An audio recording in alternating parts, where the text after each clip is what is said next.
10 मई 2023 assembly इंतखाबात के पेश नज़र होसकोटे मुस्लिम ट्रस्ट के सदर जनाब इम्तियाज़ पाशा ने कांग्रेस पार्टी के उम्मीदवार शरद कुमार बच्चेगौड़ा के मुतालिक बताया कि इस मरतबा शरद कुमार 25,000 वोट से कामयाब होंगे।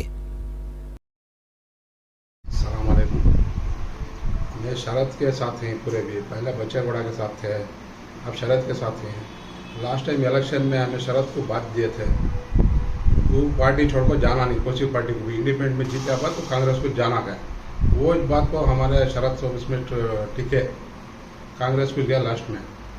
हमें पूरे मुसलमानों से भी लास्ट टाइम में एमटी भी हमारा धोखा करके गया करके वो इलेक्शन में पूरे मुसलमान एक को जीता है। मुसलमान दलित से मतलब गौड़ा से सभी मिलकर उसे 11,500 वोट में जीता है। इस बार हमें उसे 25,000 वोट से ज़्यादा इसमें जिता थी। वकली गाज से बहुत ये इसमें होगी, मुसलमानों को इस बार बहुत ट्राई करेंगे, दलित को मुसलमानों से भी लास्ट टाइम होता वोट पड़ा ना होता नहीं जाना होता, तो क्या क्या करे थे भी नहीं होता। इस बार तो 25,000 वोट में हमें उनकी गारंटी जिता थी।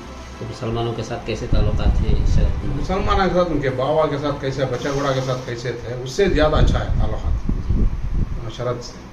जी, बहुत अच्छा है, चाहता पर रखनी पूरा रख लगे। बच्चेगौड़ा कैसा चाहती मुसलमानों को, उससे ज़्यादा चाहती है।